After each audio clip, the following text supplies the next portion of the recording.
So now Suzlon energy limited, अब देखिए लगातार तेजी जो जारी थी उसमें एएसएम की वजह से एक छोटा सा पैटर्न जो है वो थोड़ा सा बिगड़ता हुआ नजर आया, लेकिन अच्छी खासी रिकवरी देखी। अब क्या है, अब यहाँ पर वॉर स्टार्ट हुई इजराइल और फिलिस्तीन के बीच में, जिसकी वजह से सुजलॉन और बाकी शेयर्स टूटते हुए नजर आए, क्योंकि ऐसा कहा जा रहा है कि सुजलॉन का कुछ वर्क है जो कि इजराइल की तरफ है। कितनी बात सही है, क्या उसकी वजह से प्रेशर बना है या कोई और बात है, और कितना प्रेशर यहाँ पर बन सकता है, या फिर रिकवरी के अब तैयारी कर लें। तो यहाँ पर बहुत सारी बातें हैं जो कि जान लेना चाहिए, और सुजलॉन के बारे में मैं डिटेल में आपको बताऊंगा कि इनकी सब्सिडरीज एक्चुअल में है कहाँ कहाँ। तो अभी हमने देखे थे एएसएम के झटके और वहां से रिकवर होता हुआ नजर आया था ये स्टॉक। अच्छे खासे लेवल्स ऑलरेडी मैं आपको बता चुका था कि स्टॉक जो है वो इस वक्त जिन करंट लेवल पर है वो 2015 के लेवल्स पर आ चुका है। सुजलॉन 2015 के और 2014 के लेवल की तैयारी, यानी कि आपका 33 रुपये 80 पैसे, इसकी तैयारी चालू थी। उसमें एएसएम की वजह से थोड़ा सा प्रॉब्लम है देखने को मिली, लेकिन एएसएम के बावजूद भी मैंने आपको डिटेल में बताया कि एएसएम कुछ नहीं है, एएसएम आपके लिए बेनिफिट है।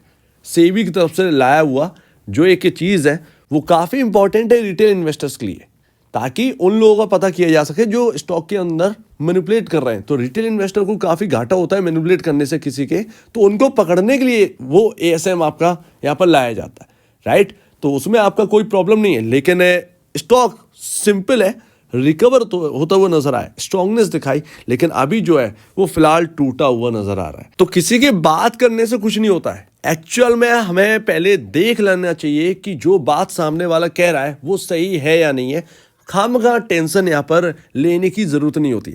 आपको सिंपल सी बात है, यहाँ पर जाना चाहिए सुजलॉन की साइट पर। सुजलॉन की साइट पर सारी डिटेल है, पूरा मैप है, वर्ल्ड मैप है, और उन्होंने बता रखा है कि हम कहाँ कहाँ पर हैं प्रेजेंट में। और वहाँ पर अगर आप देखेंगे तो ऑफिस कहाँ कहाँ पर है, सब्सिडरीज या ऑफिस का है वो कहाँ कहाँ पर है पूरे वर्ल्ड में। तो देखिए सुजलॉन का जो हेडक्वार्टर है, यूरोप हेडक्वार्टर है, वो आपका रहा डेनमार्क, राइट। अगर आप देखेंगे उनकी पूरी साइट पर तो आपको बिल्कुल भी ये दिखेगा नहीं कि इनकी कुछ भी काम या कुछ सब्सिडी जो है वो इजराइल के अंदर है। तो सिंपल सी बात है, प्रॉब्लम वाली कोई बात ही नहीं है, ये हमें समझना चाहिए। तो इजराइल में यहाँ पर जो है ना कोई सब्सिडरी नहीं है, तो ये तो एक अच्छी बात है। जहाँ जहाँ पर है वहाँ का मामला ठीक है, तो इजराइल कहाँ से आ गया बीच में। और वही बात है कि जब एक बात टूल पकड़ती है तो वो फैलती रहती है। तो कुछ लोग उसमें एक अंदाज़ा लगाते हैं या फिर सर्च करना स्टार्ट कर देते हैं, वो थोड़ा सा समझ जाते हैं। लेकिन जब लोग सर्च करना बंद कर देते हैं इस बारे में कि मेन बात क्या क्या है या नहीं है, तो फिर वो प्रॉब्लम में आ जाते हैं, वो सिर्फ बातों में आ जाते। तो कभी भी इस पर ध्यान रखिए कि अगर कोई न्यूज़ चल भी रही है तो उस पर ध्यान ना दें, है या नहीं है ये देखिए। अगर वास्तव में होती इजराइल के अंदर तो हाँ मान सकते थे स्टॉक के ऊपर प्रेशर है। अब स्टॉक के ऊपर प्रेशर क्यों है, यहाँ पर क्लियर हो गया होगा कि इजराइल के अंदर इनका कुछ भी नहीं है। अब देखिए स्टॉक जब चल रहा होता है तो यहाँ पर ना आपका आरएसआई भी काफ़ी इंपॉर्टेंट होता है, ये एक रीज़न हो सकता है आपके स्टॉक डाउन का। देखिए एएसएम की न्यूज़ ने ऑलरेडी अगर आप देखें उस दिन ना आपका ओपनिंग जो था प्राइस, जो हाई प्राइस था एक्चुअल में, वो यहाँ पर उसके ऊपर चलने स्टार्ट नहीं किया था सुजलॉन ने, वहाँ से डाउन आ गया था। तो वो थोड़ा सा यहाँ पर ना उसी दिन एक आ गई थी बात कि अगर लेवल यहाँ पर ना हायर साइड नहीं गए तो फिर प्रॉब्लम आ जाएगी।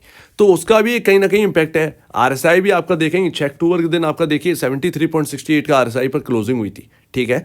यहाँ पर आज 9 अक्टूबर का दिन है, आज इससे भी नीचे गया होगा, लेकिन अगर आप देखें 6 अक्टूबर के दिन तो ये 73 पर था, यानी कि ऑलमोस्ट ये हायर लेवल पर जब होगा तो 77 से 80 के आसपास का आरएसआई होगा, यानी कि आप ऑलरेडी ओवर बाउट में थे। तो कहीं ना कहीं वो एएसएम की बात आ गई, आप ओवर बाउट में भी थे, तो पूरा वो एक सिनेरियो जो है वो नेगेटिव वाला वो बनता चला गया। तो ये कहीं ना कहीं रीज़न समझ में आता है कि सुजलॉन पर प्रेशर क्यों है, तो वो इसी वजह से।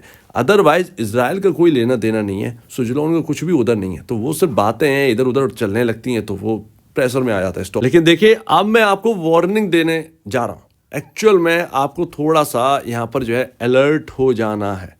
क्यों हो जाना है, देखिए आपने एक अच्छा खासा रनअप देखा, सुजलॉन कहाँ पर सर्वाइवल मुश्किल पड़ रहा था, कहाँ से कहाँ पर आ गई। ऑलमोस्ट 40,000 करोड़ के आसपास की कंपनी बन गई, 50,000 करोड़ की भी बनेगी, 60,000 करोड़ की भी बनेगी, बिल्कुल बनेगी। लेकिन फिलहाल जो है वो तेजी अच्छी खासी हो गई है, ठीक है, Q1 के बाद। अब यहाँ पर जो है ना आपका मायने रखेगा Q2, क्योंकि जो वैल्यूशंस हैं वो इंक्रीज हो गई हैं। अब वो पी को सस्टेन करने के लिए हमें Q2 का सहारा चाहिए। अगर ये Q2 का सहारा नहीं मिला ना, यहाँ पर एक अच्छा खासा करेक्शन आप देख लेंगे। वो कितना होगा कहना मुश्किल है, कितना होगा कहना मुश्किल है। हो सकता है वो 20%, 30%, 40% का करेक्शन हो सकता है कि वो 20-22 के लेवल आ जाए, लेकिन वो Q2 के टाइम, अगर वो Q2 में, क्योंकि अब एक्सपेक्टेशन जो है वो है प्रॉफिट की, प्रॉफिट चाहिए ही है ताकि ईपीएस पे एक अच्छा खासा उछाल आए और पी रेशियो जो है वो डाउन जाते हुए दिखे। इसमें आपका जो है वैल्यूशन कंफर्ट मिल जाएगा और वापस जो है आप जो है एक हायर लेवल्स की साइड आप मुड़ जाएंगे और प्रॉफिट में आ गई कंपनी तो आप समझ ही सकते हैं। अब वो हो भी सकता है, पॉसिबल है पूरी तरीके से प्रॉफिट में आना, क्योंकि यहाँ पर जो है कर्ज काफ़ी ज़्यादा चुक चुका है और यहाँ पर अभी पैसे भी जुटाए गए थे। अगर उसमें भी यहाँ पर कर्ज के ऊपर खबर आ जाए, काफ़ी इंपॉर्टेंट है, उस हिसाब से आप समझिए Q2 कि कितना इंपॉर्टेंट हो सकता है। लेकिन Q2 पर सब कुछ निर्भर है, ये ध्यान रखिएगा। Q2 पर सब कुछ निर्भर है, या तो Q2 जो है वो तेजी पर ब्रेक लगाएगा या फिर यहाँ पर जो है एक्सीलेटर दब जाएगा। और सुजलॉन फिर जो हम बात करें 2015 से हायर लेवल, जो ओपन स्काई की बात कर रहे हैं, वो यहाँ पर कहीं ना कहीं ओपन होते हुए नजर आएगा। और अगर आप देखें तो लगातार जो नंबर्स हैं, सिर्फ और सिर्फ 2023 मार्च के नंबर्स अच्छे आए, जून में फिर से बिगड़ गए, यानी कि Q1 वापस एक गिरावट देखने को मिली। तो वही आप समझिए यहाँ पर कि चल क्या रहा है। ऑलमोस्ट अगर आप देखें तो नंबर्स जो हैं 2022 से जून से लेकर 2022 दिसंबर तक सिमिलर नंबर रहे। 1380 करोड़ की नेट सेल, 1437 करोड़ की, 1458 करोड़ की नेट सेल। तो एक इनलाइन नंबर जो है ना वो इसने दिखाए। हमें अब वो नहीं चाहिए। इस बात को आप बहुत ही ज़्यादा सीरियसली लीजिए, ये मजाक की बात नहीं है। आप समझ नहीं रहे, तेजी अच्छी खासी हो चुकी है इस होप में कि सुजलॉन वाकई में कंपनी काफ़ी ज़्यादा यहाँ पर जो है टर्न अराउंड हो चुका है ऑलमोस्ट, लेकिन बैलेंस शीट जो नंबर्स हैं वो अभी टर्न अराउंड हमें चाहिए, उनका हमें इम्पोर्टेंस देखना पड़ेगा और वही इम्पोर्टेंट है। ठीक है, तो प्रॉफिट में आना बहुत ज़रूरी है। इवन अगर ये लॉसेस जो हैं वो अपने बहुत ज़्यादा कम कर देंगे तब भी एक अच्छी बात है, तब भी एक अच्छी बात है। उसमें भी ईपीएस जो है वो आपका उछाल दिखाएगा। लॉसेस कम करें या प्रॉफिट में आ जाए, ये दोनों चीज़ें चाहिए, दोनों में से एक चीज़ हो जाए बस। एंड लास्ट यहाँ पर इंपॉर्टेंट लेवल ऑलरेडी मैं आपको बता चुका हूँ। ट्रेंड लाइन अगर आप देखोगे, मैंने आपसे कहा था कि सुजलॉन के चार्ट आप देखते हैं अगर, तो ट्रेंड लाइन ड्रॉ कर लीजिए 1 डे कैंडलस्टिक चार्ट पर। सुजलॉन मई से लेकर अब तक ट्रेंड लाइन को फॉलो कर रहा है। ये पिछली बार जब मैंने आपको बताया था ना कि 2180 रुपए का लेवल बहुत ही इंपॉर्टेंट है, वो मैंने ट्रेंड लाइन को देखकर आपको बताया था, राइट। तो वहाँ से एक सक्सेसफुली हमने एक सपोर्ट देखा और अच्छा खासा रनअप भी देखा। वही एक बाई करने की जगह भी थी। हर जगह बाई करने का नहीं होता है, ये ध्यान रखिएगा। किसी भी स्टॉक में, स्टॉक अगर भाग रहा है ना, फिर भी आप अपने आप से कहिए कि हर जगह बाई करने का नहीं होता। हर वक्त जो है आपको एक इम्पॉर्टेंट लेवल या किसी लेवल की तलाश में रहिए जो कि ज़रूरी हो, उधर की तरफ आप बाई करिए। अब पता चला कि रनअप हो गया 20-30% का, फिर आप बाई करने के लिए आ रहे हैं, फिर वहाँ पर जो है एक करेक्शन मुड़ता है, तो फिर आप कहते हैं कि यहाँ पर जो है मुझे करेक्शन मोड देखना पड़ रहा है। तो ये यहाँ पर बात आ जाए, तो वो जो बाई करने का लेवल था वो 2180 की तरफ था, ना कि 30 रुपये। अब 3 रुपये के लिए मतलब क्या ही आप उसमें यहाँ पर देखेंगे। तो इसीलिए मैंने आपसे कहा भी था कि 25 रुपये की तरफ नज़र रखो।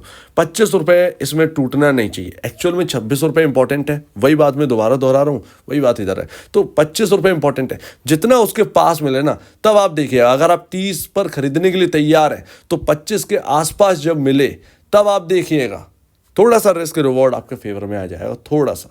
तो इंपॉर्टेंट लेवल 25 है। अब यहाँ पर आपका मन करे तो 26-27 के आसपास, यहाँ पर जो 27-65 तो ऑलरेडी आ ही चुका है। तो आप चाहें तो आप इधर की तरफ देखिए, लेकिन हाँ स्टॉप लॉस मेंटेन रखिए। मार्केट का सिनेरियो कुछ पता है नहीं, और ये इजराइल और उसका मार्केट तो कवर हो गया है फिलहाल अगर आप देखें यूरोपियन मार्केट, लेकिन फिर भी क्या चलेगा क्या नहीं चलेगा कुछ कह नहीं सकते उसमें। तो अपने स्टॉप लॉस से जो है वो मेंटेन करिए। रिस्क आपका जो है वो ऑलरेडी कम हो गया होगा नए बायर जो हैं उनके लिए, तो वो यहाँ पर आप देखिए। प्लस इसके साथ साथ आप अपनी भी स्टडी करिए, जो मैंने आपको लेवल्स बताए हैं तो उस पर स्टडी करिए, राइट। अपने जो आपने इंपॉर्टेंट लेवल चार्ट रखा है तो उस पर आप नज़र रखिए, या फिर इन लेवल्स पर स्टडी करिए ताकि एक कन्फर्मेशन मिल जाए। ऐसा ना हो कि मैंने बोल दिया बस हो गया, ऐसा नहीं। कन्फर्मेशन चाहिए, कन्फर्मेशन होगा तो ज़्यादा बेहतर रखता है। सो उम्मीद है आप इस बात को समझेंगे। आपका क्या कहना है इसके ऊपर कमेंट सेक्शन में कहिए और अब